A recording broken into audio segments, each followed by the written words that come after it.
All right. Hello, everyone. My name is Radhika Bhatt. I'm the facilitator for today's session, which is called Alchemizing Climate Career Opportunities Through LinkedIn.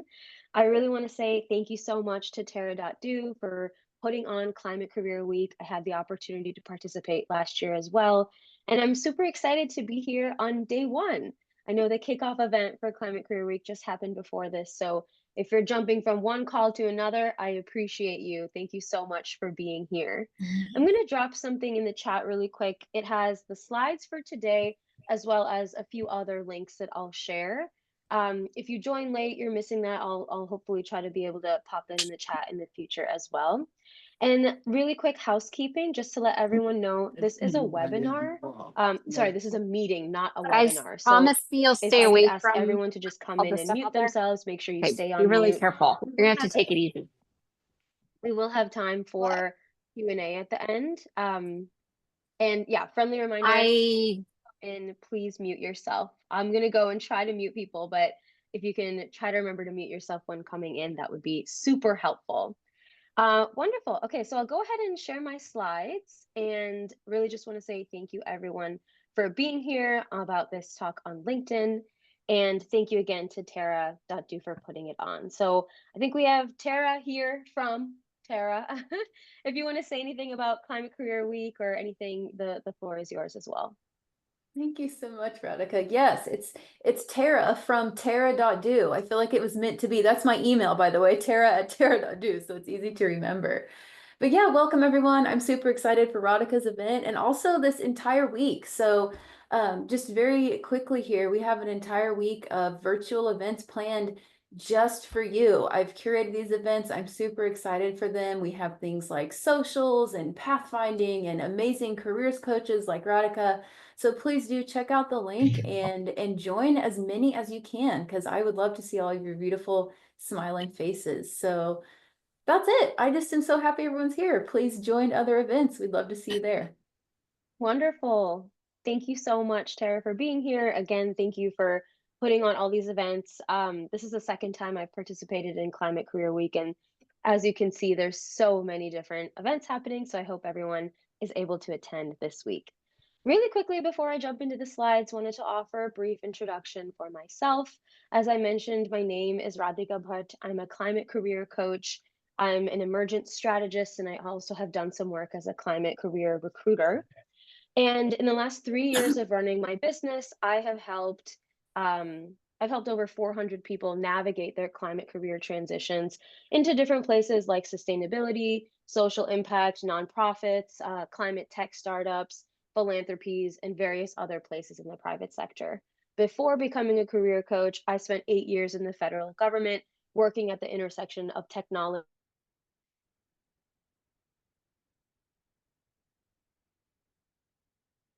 and Biden. And since then have kind of exited government, but I'm working in this space of helping people navigate their own career transitions into social impact and into climate. I have a lot of ways to stay connected. I'm really excited to see everyone here. Thank you so much for being here. And I'll go ahead and share that what I had shared a little bit earlier. Again, the slides as well as ways to stay in touch. I do a lot of free workshops, free sessions. I have like a monthly series that happens every month. So if you like what you hear today and you want to continue learning, continue engaging with everyone that's here, definitely encourage you to stay plugged into my network. I definitely want to meet each of you. I want to support each of you where I can.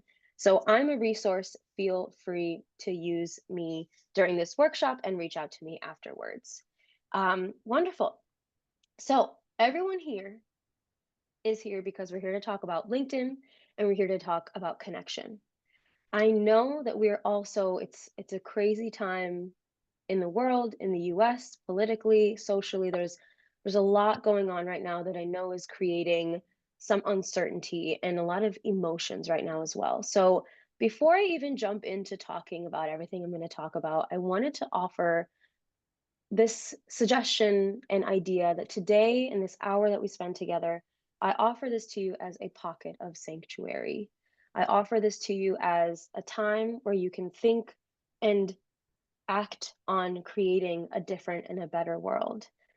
What I also like to think about is how right now we're kind of on the edge of time. We don't really know what's coming, we don't know what's in front of us. And what this also allows us is an equal opportunity to create what that future might look like. So, for this next hour, a lot of what I'm going to be talking about is how to create opportunity in this unknown, how to use serendipity, how to use strategy, how to use your innate skills to find opportunity and build meaningful relationships. So today is all about possibility and transformation. And I really want to say thank you so much for being here. Today's overview, the session is going to focus on defining alchemy, leveraging LinkedIn, and then I have a lot of resources for people towards the end as well. I want to kick us off by just addressing, right? Like what's alchemy? Like why are we using this metaphor to talk about something like LinkedIn? When I did a quick Google search of, what's alchemy? How does the rest of the world define it? I found these two kind of interesting descriptions. The one is, of course, the medieval kind of version um, of this, where people are kind of looking at how are we converting metals into gold, or converting using chemistry to alchemize different reactions. The second thing that I really enjoyed here is about how it's defining alchemy as a magical process of transformation, creation, and combination. And that is really the definition that stuck with me. And so today, what we're going to talk about, I have examples, um, I have a lot of very tactical things that I will be showing you. But I wanted to ground us a little bit in theory and a little bit in different words and definitions to help you think about all that we'll talk about today as well. So here's a quote from Rick Rubin, who is this really incredible creative leader and founder. And he's written this book called The Creative Act, A Way of Being. And this really powerful quote from him kind of struck a chord for me for today's workshop. And it says, to create is to bring something into existence that wasn't there before. It could be a conversation, the solution to a problem, a note to a friend, or a new route home to avoid a traffic jam. Attuned choice by attuned choice, your entire life is a form of self expression. You exist as a creative being in a creative universe, a singular work of art. I think a really big part of alchemy is leaning into that innate creativity that we all have.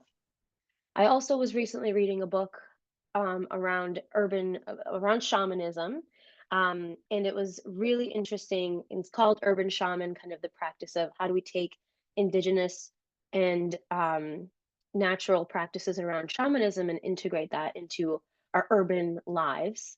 And the author Serge talks about this process around energy. Everything is energy, converting magnetic energy into electrical energy, and then kind of pushing that through a wire to produce heat.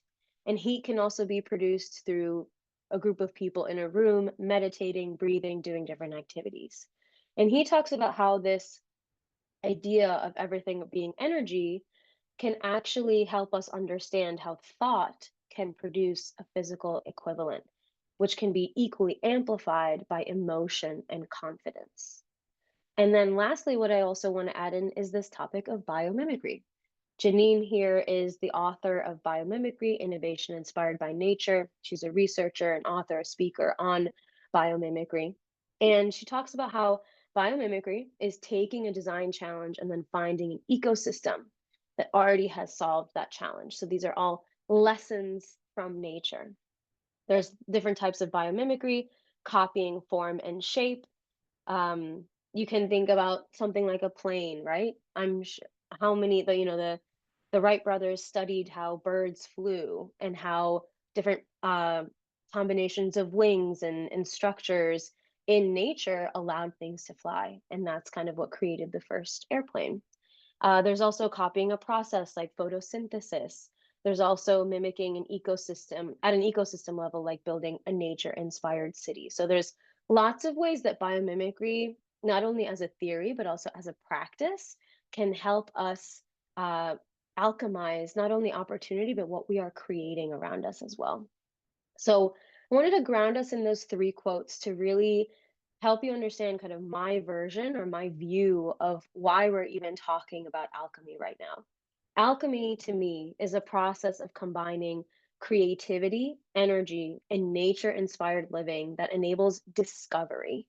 And this can be discovery of a career, it could be discovery of a job, but it can also be discovery of a path that you never knew was possible. Career alchemy uses Mhm. those methods, mindsets, and the resources that you already have access to reveal opportunity for future pathways. And that is what we are here today to talk about. Now, it's kind of a funny switch, right? We're talking about alchemy, we're talking about all these different possibilities. And really, what we're talking about is building a better world. To me, that is everything that the climate industry, the climate space, the future of climate work is all about building a better, more resilient, and equitable world. Today, why I'm talking about LinkedIn is because I view, as my lens as a coach, helping over 400 job seekers. My lens on this is that LinkedIn is the great connector. And I think the key piece of all of this is that in order to do all this world changing work that we want to do, we have to be able to connect with each other. We have to be able to build together. You can do this in your community, you can do this in your backyard. I know there's a lot of people that are also uncertain or kind of even don't enjoy using LinkedIn. So, today, what I'm going to talk about are the very simple and easy ways that you can use LinkedIn as one of the tools in your toolbox to help you move forward, find connection, and unlock opportunity for your climate job search. So, as I talk about as a career coach, your successful job search will require not only a good LinkedIn, but of course, strong resume and cover letter and a compelling story that you tell about yourself. Your story is almost where I would say it's a good first place to start before you jump in to defining your LinkedIn and thinking about that. So, this is actually my storytelling framework that I share with people. When you're thinking about what your story is, what's your why? Why do you want to work in climate? Why do you want to contribute to these solutions? Why are you looking for opportunity? Grounding yourself in that why is going to be a really helpful way to carve out your path moving forward. By answering these simple questions: who do I help? What difference do I make for them? What are my strongest skills? What problems do I enjoy solving? And why do I want to work for XYZ? That could be a company, that could be on specific climate solution, can look a lot of different ways. Once you kind of figure out and start to understand what this story is, you can repurpose this not only on your LinkedIn, but also in the networking calls that you have, in interviews, and in a lot of other places as well. And the beautiful part of everything that I'm going to talk about today is that you can be iterative. This is not a one and done. You don't make one resume and you're done with it. You don't make one story and you're done with it. This is all iterative.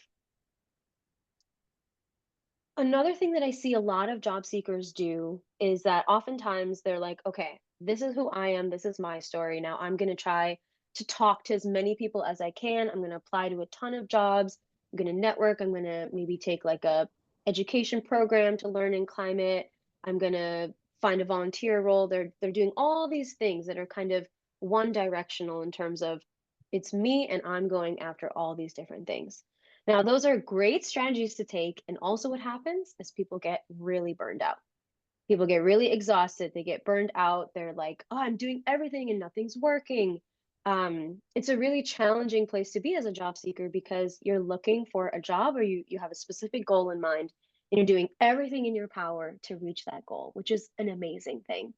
Something that I suggest as a career coach, and when I think about career alchemy, is this idea that everything that you're doing should be supporting the other.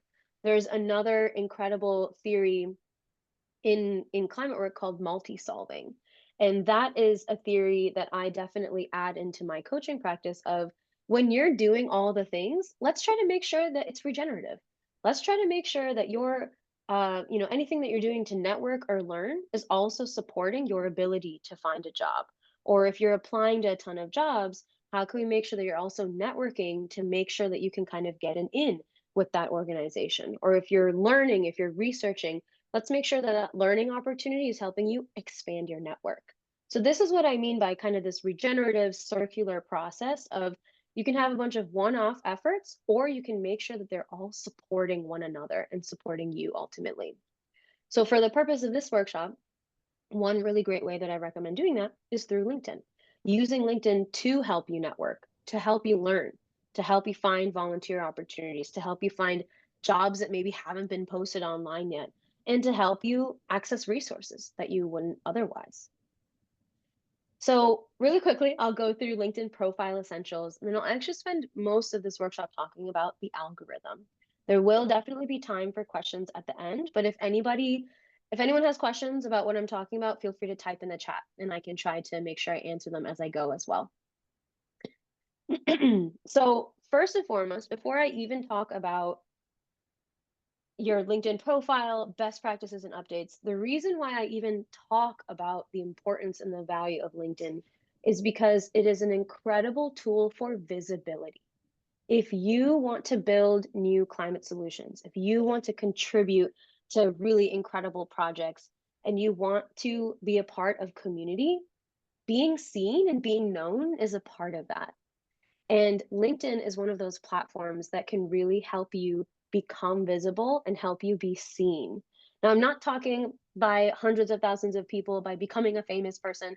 That's not what I mean. I simply mean by updating your profile, you will be able to be found by recruiters, hiring managers, and also people that are looking for people with your skill set. Maybe there's a founder somewhere that's like, hey, I need someone, I need a product manager, and I just need them to have experience with this. And maybe that's you. And updating your LinkedIn, doing all these things is going to help you get found. So, LinkedIn Recruiter is the back end platform that recruiters and hiring managers use to find qualified candidates for very different roles. When I was doing recruiting work with an organization called Earth Advisors, I got to use LinkedIn Recruiter to help the company look for candidates that we were recruiting for. We were looking for recent graduates with clean energy experience. We were looking for mechanical engineers. We were looking for lots of different types of people. A LinkedIn recruiter search normally pulls up, as you can see here, pulls up a ton of people. This search right here has 42,000 people, but the more that I kind of go through as a recruiter and I add in, okay, I need them to have these skills, I need them to have maybe like certain type of education or work for different companies, I can get specific as a recruiter to put in the requirements of what I'm looking for. And normally what ends up coming out is I can narrow my search. So this is actually from a recent search. I got 434 people open to work, 360 active talent, 90 people interested in the company, and 64 have company connections. Now, in order to kind of appear in these searches, and in order to increase your chances of appearing in these sorts of LinkedIn recruiter searches, you have to have an updated profile and you have to be engaging on LinkedIn. As much as I hate to admit it, LinkedIn is similar to social media in terms of the fact that it has an algorithm and it operates based on your interaction and your time that you spend on it. So the more that you spend on LinkedIn interacting with information that's relevant to you, the more that it can feed you relevant information. And same thing. The more if you don't update your LinkedIn profile for a really long time, I'm talking maybe years, you're not likely to appear in a search if you haven't updated your profile anytime recently. Now, if you have, here's an interesting thing right here. This 360 active talent actually calls out candidates who may have shared a profile update. You're appearing in active talent. So actually updating your profile, engaging with companies, posts, and LinkedIn leaders, and even optimizing your LinkedIn profile with keywords is going to increase the chances of you appearing in a recruiter search. So this is what I mean by visibility on the recruiter side.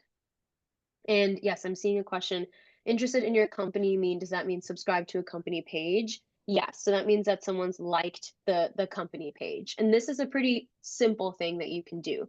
If you're targeting like 5 to 10 companies, just go and follow their company pages on LinkedIn. And that's another way of kind of increasing your chances of appearing in more searches as well.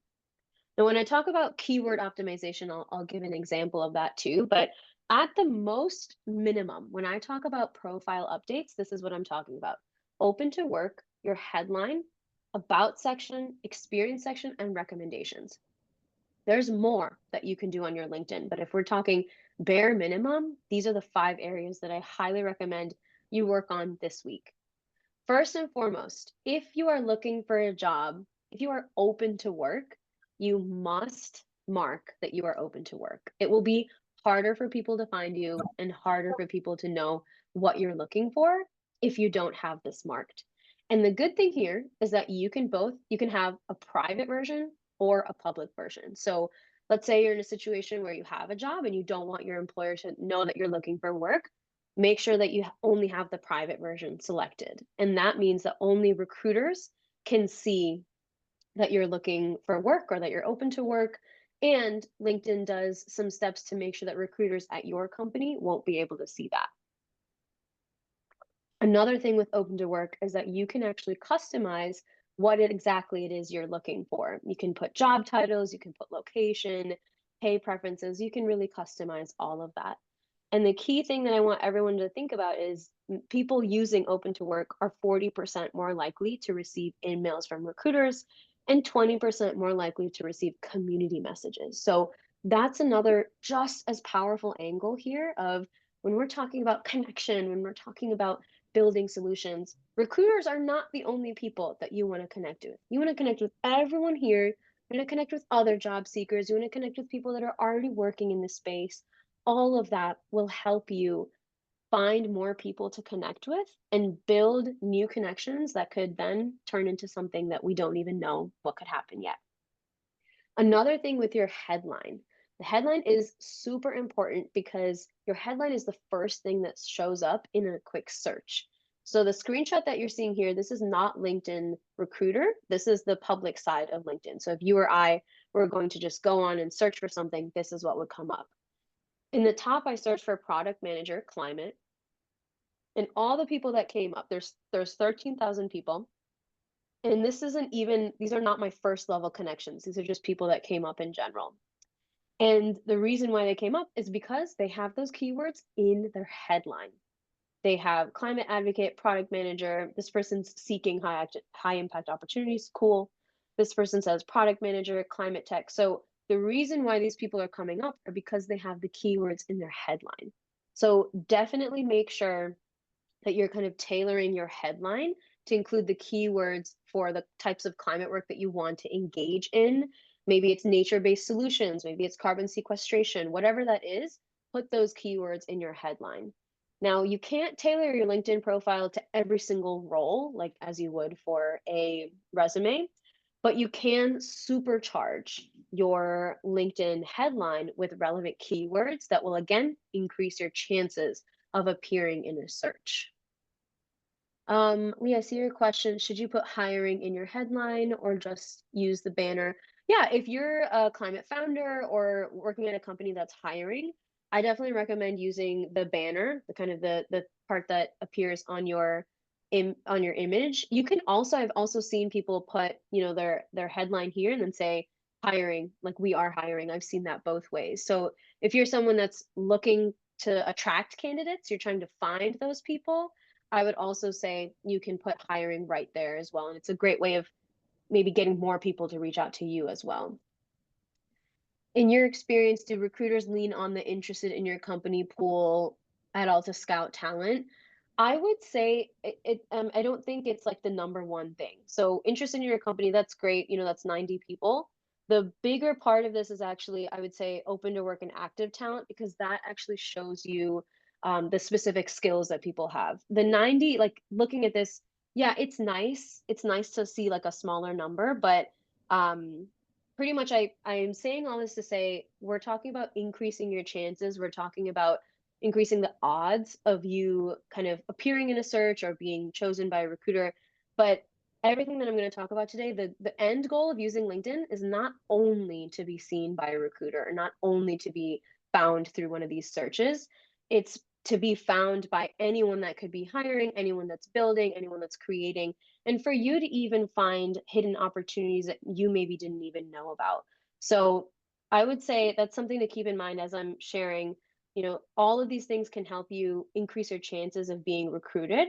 And just as equally, it can help you uncover opportunity for companies that are maybe hiring that you didn't know about, or even companies that you've never heard of. And that's what we'll talk about in just a second, too. Some examples of headlines. So these are some real LinkedIn headlines that I've pulled from people in my network. A strong headline, like as you can see on the left, it can look a lot of different ways. Does not have to be one perfect, like everything has to be the same. So the first one at the top, you can see Chief of Staff and Operations Leader, Public Policy, Government Affairs, Political Strategy. That one is great because it talks both about what's the main role and skill that they have, in addition to the topic areas that they are most expert in, or areas that they want to work in as well.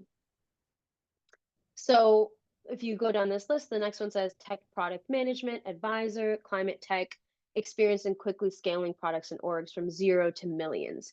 That's a great job. They did a great job of including both the technical side and the climate tech keywords, and they included some data of I can scale products from zero to millions dollars, users, whatever that looks like.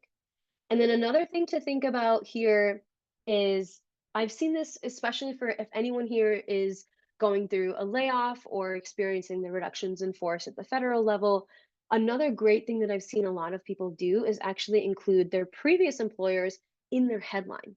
I've seen people do that, ex Google people, ex Meta, like I've seen all the techies do that. So I think that we can also do that in climate and social impact. So if you've worked for a government agency, if you've worked for an organization that you're proud of and you want to, elevate to the top of your profile, you can also include that here. So ex USAID, something like that. And then here's another one, freelance product manager, nature and climate tech, circular economy, Terra.do fellow. So this person's done a great job saying what they do, the climate topics that they're interested in, and what education programs they've also gone through. On the right, really quickly, you can see in terms of needing improvement, these are all excellent. I want to say that, but they're just missing some little things that could make them stronger. Driving impact at the intersection of peace, security, and sustainability. I love that one. It's phenomenal. But what do they do? What are their skills? What roles are they looking for? The next one, coach operations and program management. That's cool, but what sectors? What are they looking for? I don't know. And then the last one here, CMO and executive advisor, helping organizations grow revenue. This is also phenomenal, but it's missing topics. It's missing subject areas that they might want to work in. So in terms of the about section can also look a little bit, a few different ways. Those about me questions that I put at the beginning, definitely use those to kind of polish your section here. Your about section should speak to your expertise and the impacts that you've made. And again, if you are looking for jobs in specific areas within climate, make sure you're reviewing those job descriptions and adding those keywords into your about section and into your experience section as well. In your about section, it's longer. The beautiful thing with LinkedIn is that it's longer than your resume. You can showcase your personality, you can add a little bit more personal information, whatever feels comfortable for you, you can add into your about section. This is another example of a really great about section that I like. Joshua here is a freelance designer for a climate organization. So he's actually broken it down to say, if you are this sort of organization, this is what I can do for you. And I think it's a really great way. You can do this whether you're a freelancer, fractional advisor, or you're looking for full-time work. It's a very awesome way to just quickly say, this is what I'm really good at. I can help you if you're looking for this, and this is what I do. Really great way of doing that. And the featured section. So if you are into thought leadership, if you've written anything, if you've given workshops, if you have an online deliverable of something that you've worked on, link to it. Let people know that they can see that or they can explore that. So the featured section is a great place to kind of include links or videos of anything that you're proud of. In the experience section, this is the place where you can have everything from your resume here, but again, LinkedIn allows you a little bit more space to include more keywords, hashtags, things like that. So try to make sure that your LinkedIn and your resume are somewhat connected, somewhat I would say not that they don't have to be the exact same, but anything that's on your resume should definitely be on your LinkedIn, and then you can add some there as well. This is also a great place to include more keywords and kind of highlight quantitative and qualitative data of the outcomes of your work. And lastly, I see a lot of people miss out on this section on LinkedIn recommendations. Each one of you are incredible. Each one of you has incredible work experience and a beautiful and powerful story to tell. Let the people in your network elevate that. Let the other people that you've worked with, your managers, your peers, let them lift you up. And you can ask for a recommendation directly through LinkedIn, where someone can then just, add the recommendation and it appears on your profile. And so, really, the goal here is we want everyone to know how amazing you are. So, I recommend getting 3 recommendations from someone that you've led or managed, someone that has managed you, and someone that you've worked alongside, so a peer. Um, and that is kind of the summary of LinkedIn profile essentials. And now I'm just going to move a little bit more into the algorithm. Really quickly, I'm seeing a few questions. Let me see what I can address here too. So one question is, can recruiters see how many jobs and what types of jobs one has applied to? No. Recruiters cannot see your list of jobs. So um, yeah, they can't see that. And then another question is it a bad signal to have the open to work on one's profile for too long? I've been looking for 9 months. Personally, no, I do not think that it is a bad thing to have that. Also, I'm like, in this job market, what I tell a lot of my clients a lot is at the end of the day, like you could be the best candidate on the job market, but if there's 400 job applicants and they get there before you could be the best candidate, but your profile just or your application just might not be seen because of the numbers right now. So there's also this angle of no, it's not bad to have that on your profile. And also, there's a lot of things that are outside of the job seeker control right now that are kind of giving employers they can take more time reviewing applications. They can make interview processes longer. There's a lot of change happening in the hiring landscape in general. So no, it's not a bad thing to have that on your profile for a while. And if you are concerned, take it off. Go to the private version, take it off for a little bit, and then add it back. There's nothing wrong with kind of going back and forth. And also, to be completely honest, no one knows. No one knows how long you've had it up. No one knows if you take it off and you add it back, no one is going to know. There's no one that's kind of watching or observing that. So yeah, feel free to kind of do what feels best for you. Another question that I'm seeing is when updating open to work in LinkedIn, the job titles are somewhat narrow. What if your interest doesn't come up on the list of options? That's okay. Use those features to at least make sure that the LinkedIn algorithm can show you the bare minimum. And then what I'm going to talk about now is the more that you interact with other types of jobs that interest you, the more that you interact with content that interests you, it's going to feed you more information. So again, the open to work section, all these things that we've talked about to get recruited, those are not the only ways of getting LinkedIn to work for you. So let me jump a little bit into the algorithm. Again, keep those questions coming. I'll try to answer them towards the end as well. Now, as I mentioned at the beginning, the LinkedIn algorithm, unfortunately, and maybe fortunately, is similar to social media in terms of the more that you interact with it, the more time that you engage with relevant content, the more relevant information it can show you. So the first step to all of this is to really make sure that you are following people and companies that are in direct alignment with what you're interested in. You can also like, comment, and reshare relevant posts. You can create your own posts in your own voice, curate connections in your sectors of interest. I see a lot of people that are moving from different sectors into climate and they hate spending time on LinkedIn because they're like, I don't see anything. Nothing here is relevant. And so the great thing about this is that you can curate what you see. You can engage by engaging with people, you're going to see more information, but you can also mute not relevant conversations or connections. If this one person from your previous workplace is just so loud on LinkedIn and you don't want to see it, just mute them. I don't recommend disconnecting or unfriending anyone. You never know. They could be helpful to you in the future. But by muting someone, you won't see their content as much. And if there's 20 people you need to do that to, that's totally okay. And by following people and companies, you are going to see what they post more often. And when you like or when you comment on something of theirs, it's going to start popping up more as well. And this is again the place where there's a little bit of luck, there's serendipity, and there's also strategy here. And by engaging with all these different parts of LinkedIn and enabling the algorithm to work better for you, you can make all of these practices more regenerative and make sure that it's feeding you all the most relevant information. So, first and foremost, what I always recommend is engage with people and companies of interest. Cool, you have 10 dream companies, find all their CEOs and follow or connect with them. Who knows? They might be advertising an upcoming role. They could be talking about something that their company is doing in partnership with another organization, and that other organization could be hiring. There's so many ways of bringing this information towards you, and by following these people and engaging with their content, it's a phenomenal way of doing that. For example, Nick Martin here is a leader, what I like to call a job fairy on LinkedIn. He's constantly sharing job opportunities in climate and social impact and philanthropy. And he also does this thing every weekend called Nick at Noon Social Saturday, and he has over 100,000 followers on LinkedIn.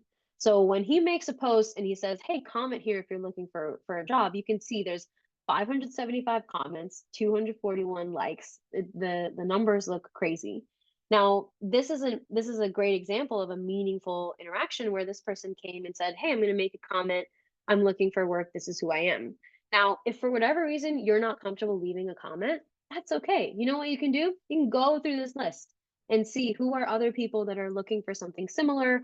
Is there any one story that strikes a chord with me? Maybe I can connect with them. So by engaging and following these sorts of people, you're not only going to see their relevant posts, but you're going to see all the people that comment and interact with them.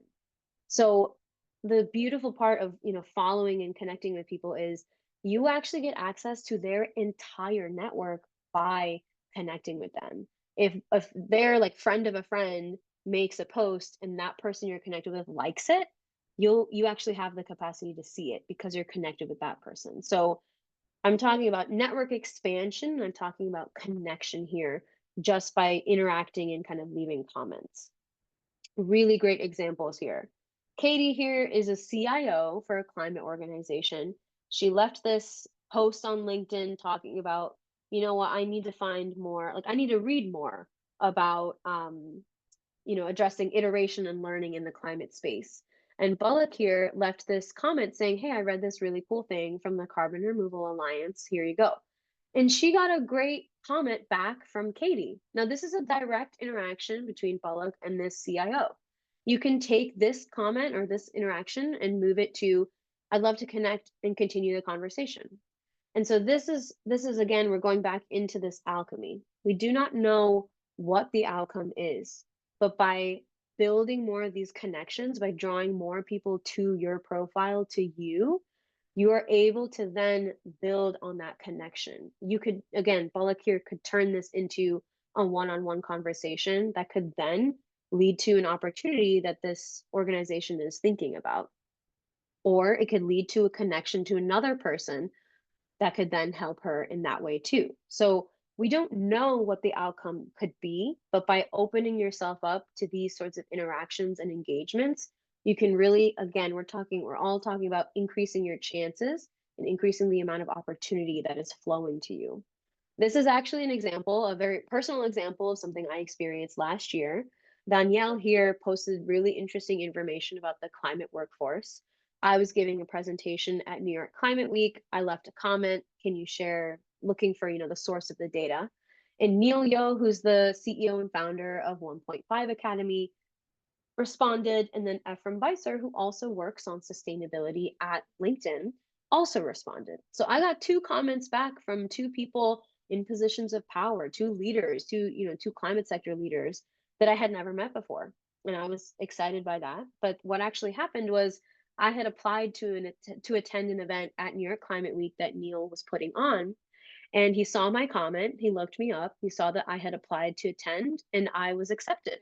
He actually accepted my application to the event because of this LinkedIn comment. Now, imagine this on another angle of hey, maybe you applied for a job and you left a really interesting comment or resource share here that struck a chord with someone on the hiring team or struck a chord with someone that is looking for people that think a certain way. This can really open up the aperture of people that are seeing who you are and understanding your skills, and it allows other people to kind of think about, oh, maybe I could use their skills in one way. So again, this is another example of kind of how to alchemize a comment can alchemize a future opportunity. Another great thing that you can do on LinkedIn is to create your own posts that allow your skills and knowledge to shine. Commenting is one smaller way of doing that, but creating your own posts is a really great way of continuing visibility for yourself and your skill set. Joshua here, I pointed to his profile before. He did this free UX audit giveaway for climate companies, did this for free. You can see there's 91 people that liked it, 19 comments, actually got quite a bit good engagement there. He actually got paying clients out of this. So if you are the freelancer, if you're thinking about doing part-time fractional work in the climate space, there's so many different ways to navigate this career transition. Sure, you can do a full-time job to another full-time job, but you could also do full-time job to being a consultant to doing part-time 3-month contracts and then kind of navigate your way forward as well. You could find a volunteer opportunity that then allows you to find paid work as well. Talking about all of those experiences, maybe some of you here are Terra.do fellows or climate based fellows or going through any one of these programs. Those programs, you're learning so much, and you can always share what you are learning, what you are thinking about, and how you think your skills can translate into that sector. There's no shortage of ways to share your thoughts and share your own posts on LinkedIn. So all of that being said, you can think of LinkedIn as social media, which a lot of people do, and that's I think the biggest turnoff. People are like, social media, I don't want to see it, I don't want to go on it." And alternatively, you can think of LinkedIn as a resource to alchemize hidden opportunity. You can find freelance work, you can find volunteer work, you can find people doing interesting work right in your neighborhood or across the world. And I encourage you to think through kind of both of these mindsets and see which one helps you see results. Lastly, what I'll say around this too is there's this really incredible book by this leader called her name's Adrienne Marie Brown. She's written this book called Emergent Strategy, and emergent strategy is one of my defining theories and practices as a coach, and I help people with this all the time. But there are some very basic theories that are part of this strategy, and all of them I think are very valuable when you're thinking about expanding your network using a tool like LinkedIn. And there are lots of different ones that are really great. Number one, never a failure, always a lesson.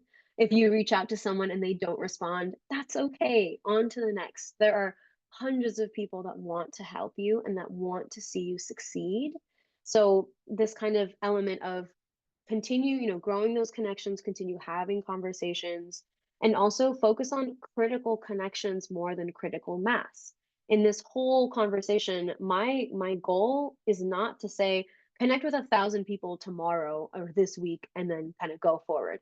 I actually really recommend focus on a smaller number of people that are doing work that interests you and focus on building those connections, not kind of just blindly talking or reaching out to people, which you can do both, but I think you'll also see which people do you feel more connected with or which pathway actually helps you move forward. And this last one of what you pay attention to grows. I actually really encourage folks, if you try any one of these things that I've talked about in the next week, I would be curious to see what all of your, LinkedIn homepage, what your news feeds look like, because I've taught this workshop a bunch of times, and within 2 days, I've heard people say, "I did what you said, and I'm already seeing differences." So this is really just an angle of try these things, be iterative. Change is constant. Be like water. Try these different things and see what happens. And there's no silver bullet for climate solutions, and there's also no silver bullet for the perfect climate job search. But by integrating a lot of these things, the whole goal of what I'm talking about in this workshop is to help you see different pathways for uncovering hidden opportunities, for finding different jobs, for finding different people that can help you. And what I've kind of talked about a little bit too is, we've talked about luck, we've talked about strategy, and this is kind of what I like to call strategic serendipity. If you bring the right mindset, curiosity, optimism, growth, and learning, you take the right actions, you're consistent, you're iterative, you're focused. You can take those actions on LinkedIn, you can take those actions by polishing your resume, you can take those actions by having networking calls, you can take those actions by enrolling in a climate education course. By doing those things, you're enabling luck and serendipity to work for you and work with you. And we don't know. This is a picture of a tree. We don't know what that might look like. But by engaging in the right mindset and the right actions, you can really help yourself see results in your job search and find access to more opportunity this way as well. So I will just really quickly let people know some of the resources I have at the end of this, and then hopefully I can open it up to Q&A and maybe go through some of those questions that I have as well. So really quickly, let's say, I've talked about follow people, follow organizations on LinkedIn. I have all the resources for you here. Another thing to consider, so much of what I talked about today is LinkedIn, and equally, there's a lot of opportunity outside of LinkedIn on places like Slack channels and climate community job boards and things like that. So here's a list of some climate Slack channels and online communities that I really recommend. And these are a bunch of job boards that can also help you find different climate opportunities. Now, when I talk about follow these people on LinkedIn, if you're like, who do I follow? I have the list for you. This is my very short recommendation of people to follow that are sharing not only jobs, but they're actually linking to the people that are hiring for those jobs. So all of these people, on any given day or week, you can go back to their pages now and see how many resources they're sharing, how many jobs for people in their network that are hiring. And there's also climate and social impact coaches that are also sharing a lot of resources to help job seekers like you. There's a lot of incredible career transition books out there that I also recommend, some that are very strategic and then some that are a little bit more creative and help you think outside of just the job search. And of course, I have resources and templates on, resumes, cover letters, and how to use ChatGPT. And if you are a person that's been laid off recently from the federal workforce, I have a lot of resources there as well. So let me just pause. I'll stop sharing my screen and just want to say thank you so much for listening, for typing some of your questions. I'm happy to go through some of the questions here, but if anybody wants to unmute, ask a question, we can also kind of engage in a discussion as well. Does anybody have any quick questions that's top of mind?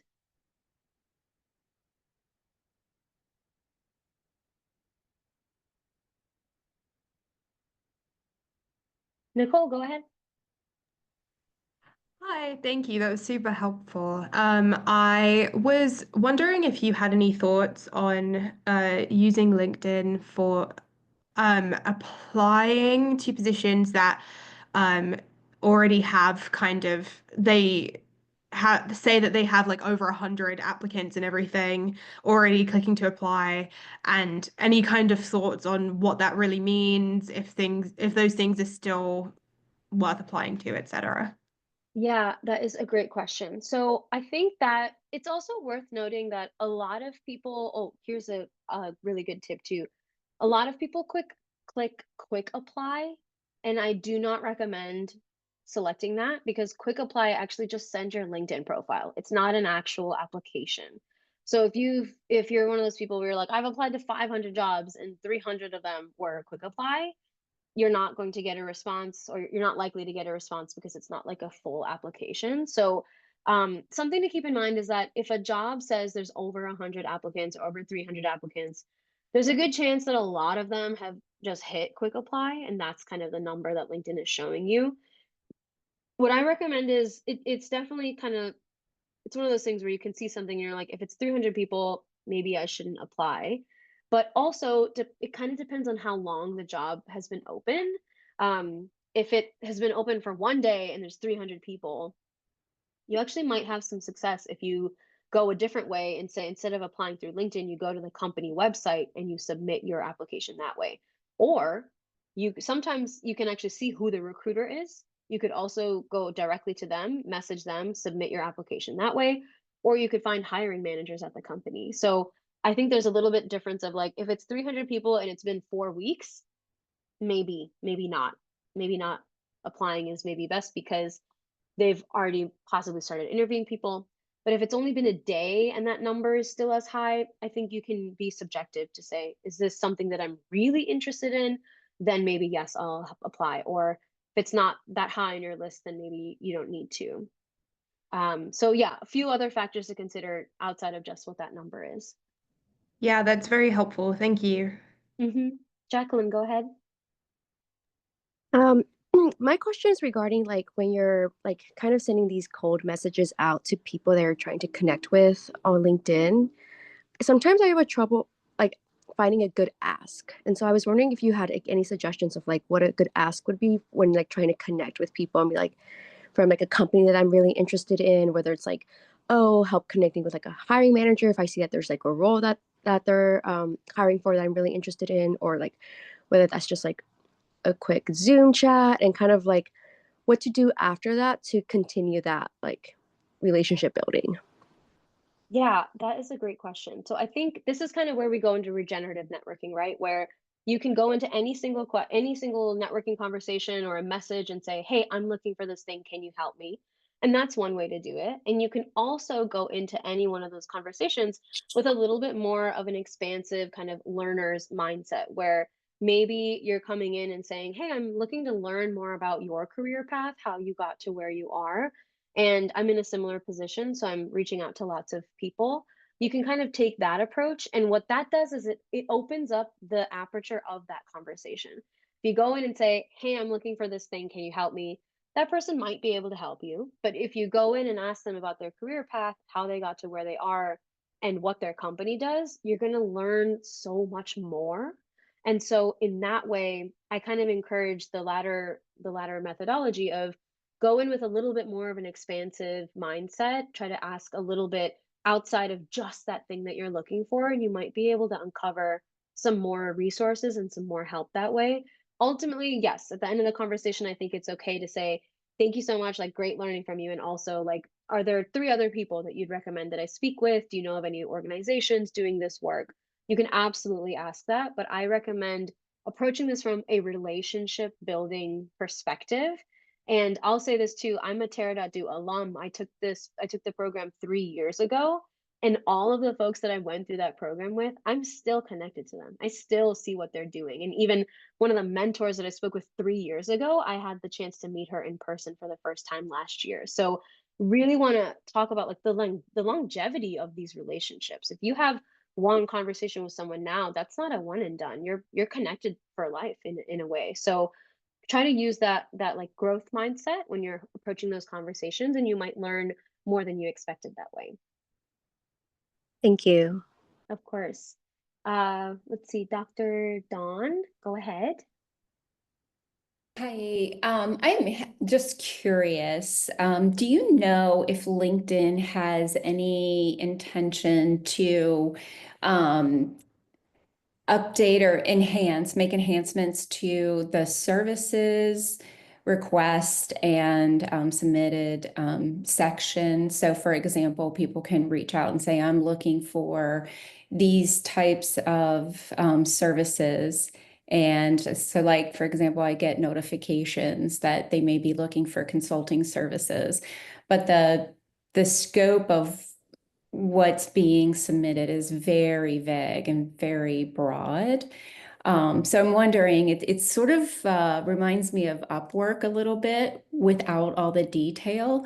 So do you know if LinkedIn is heading in the direction where those will get more enhanced with the ability for the requester to put more information and upload documents and start engaging in services through LinkedIn? That's a really great question, and I do not know. I am not a LinkedIn employee, and I'm not like actually have no affiliation with LinkedIn and putting this workshop on. So I actually don't know about their internal kind of like tech updates or anything like that. So yeah, sorry, but I actually have no idea. I don't know. Okay, thank you. Yeah, thank you for asking. Matan, go ahead. Yeah. Hi. Thank you for the session. This has been great. I'm curious, do you know if when you submit a resume, do hiring managers normally go and look at your LinkedIn profile? Let's say I just applied through their website. Do they normally circle back to my LinkedIn profile, or does that not play much of a role? That's a great question. When someone is looking at your resume, or like any of the materials that you submitted, I think that there's a high likelihood that they will come back and look at your LinkedIn profile. Or it's like to me, I'm like LinkedIn is possibly the first thing that people go to, maybe even before they get to your resume. So it's kind of like the LinkedIn is like the quick like let me just look at what this person's done, let me see what their skills are. It's almost like the quick thing to look at before your resume. So it's either way, like maybe you apply for something and your LinkedIn is linked at your in your resume, which it absolutely should be. Yes, the answer is yes. I think it's highly likely that people will loop back to your LinkedIn in whatever form you apply. And it's also possible that someone could look at your LinkedIn to see if you're the right person for the job too. So both angles, before you apply, after you apply, I think it's likely that someone could look at your LinkedIn profile. Great, thanks. Yeah, of course. Anna, go ahead. Yeah, hi. Thank you so much. Great information so far. Um, I'm wondering around like reaching out to possible hiring managers after submitting an application. I'm kind of looking for some tips on etiquette, I guess. I've seen some applications that specifically say like no calls or emails. Uh, Mm, so, those I'm not gonna like attempt really, but yeah. if it doesn't say that, but you're not sure like who the hiring manager might be, like, is it kind of worth it, or could it be seen as rude if you like just find whoever's in HR through the company website and try to reach out to them? Or Yeah. yeah, kind of like I feel like it's a very like vague, messy area that I'm not sure what to do in. Yes, I hear you. It's a really good question. This is the place where it goes back into when we're talking about connecting with people, the hiring managers and the recruiters are not the only people that you can connect with at a company. And so I really recommend like go to that company page and see who else works there. Maybe find someone that would even be like your peer in this space. If you do product work, if you're like a designer, see who the other designers are on the team and try to reach out to those people. Kind of same thing from the angle of, hey, I'm interested in the company, would love to learn more. It's like a slightly touchy area where it's like, do you tell them that you already applied? Or do you approach it from the angle of, oh, I'm just curious? I think you can honestly do both. And I've actually had clients that have done this where they reached out to peers or other types of people at these companies. They got a conversation and that person referred them internally even after they had applied. So there are lots of different ways of doing this. And I think that's the area where the hiring manager, once you applied, they will not be able to speak to you. The recruiter, after you've applied, they will only speak to you if you are the right candidate. But all those other people, they can speak to you, especially if they're not involved in the hiring process. They can speak to you. If you reach out to a designer that's like, actually, I'm running interviews, they'll probably have to say no. But ultimately, it's also not a bad thing to have your profile directly in front of someone else that might be part of the hiring process. So I definitely say like expand, go on the outside. There's the hiring manager, there's the recruiter, and go a little bit wider and see like who are the other people that you can talk to. Okay, that's super helpful. Thank you. Yeah, of course. Sarah, go ahead. Nice to see you. Oh, you unmuted, but I can't hear you.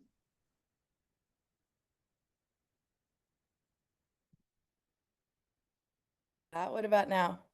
Yes, I can hear you.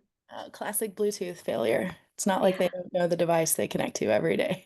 Yeah. Yeah, good to see you. Thanks, Radhika. It's always awesome to see and hear from you, and you always bring the best resources. So, thank you for keeping it fresh for all of us. So I've been job searching. I'm a generalist and utility player at heart. Worked across a lot of nonprofits and a startup recently, and I'm finding it challenging to find roles or even like kind of drop in conversation with friends or networking connections when they're like, what kind of job are you looking for? And it's like, well, the last title I had doesn't necessarily match the kind of role or job that is out there. And when even though I am generalist knowledge, I know that the kind of role I'm looking for is niche, and it's not a straightforward search for me. So it's been rippling out and like making me second guess and try different things on like my LinkedIn about me section or my headline, like what keywords to put in. And so after today's session, I'm going to dive in and really like revamp LinkedIn, specifically based on what you've given tips on. And so I'm just wondering about, I do, when I apply, I do specific cover letters and specific resumes, but it feels like this large unruly kind of like, how can I show everything that I've been about and experienced in and successful in, and how I'm a good fit for roles that are out there when I do have experience in all of the points and I can speak to all of the things they're looking for. It seems kind of catch-22 to not be able to say like, well, I was a community manager in title here, and I was working with the product team here, and I was managing a budget and hiring staff Yeah. here. So yeah, I'm just kind of struggling in my generalist. Yeah. I hear you. And I know we're at the end of time, so if anyone needs to hop, no worries. We'll be uploading the recording afterwards as well. Sarah, I love your question. To shout out to all the generalists. I'm a generalist too. I totally understand. I think the key thing here is that as a generalist, we never want to be put in a box, right? Like I think that that's universal. We're like, I don't want to do only one thing. I enjoy wearing multiple hats. The key thing when it comes to your job search is to find a few focus areas. So that again, this is not restrictive. It doesn't mean that you can't go outside of it. But I really recommend as a generalist, like you just said, you've done everything under the sun. Some of those skills are very opposite of each other, but pick like 3 or 4 things that you really want to focus on. So if you've done product work, if you've done product management and you did project, which is also kind of different, and then you did like budgeting, pick 3 of those topic areas or like even job titles that you really want to focus on and build your resume for each of those. And sometimes they might be really different or sometimes there might be crossover, but just kind of creating that focus area can help you then focus your skills and the story that you tell in each one of those buckets.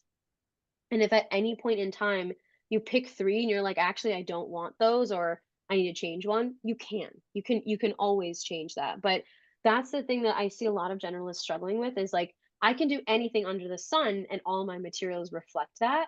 But creating those buckets for yourself allows you to get specific with when you were a product person, what was the outcome or what were the skills that you were most proud of and excited to use every day? Versus if you were doing like people operations in HR, it's pretty different. But what is it there that also lit you up, that got you excited, that helped you see the most impact? And when you separate those a little bit, you'll actually be able to tell that story a little bit easier. And you'll be able to look for work that's a little bit more aligned to those two.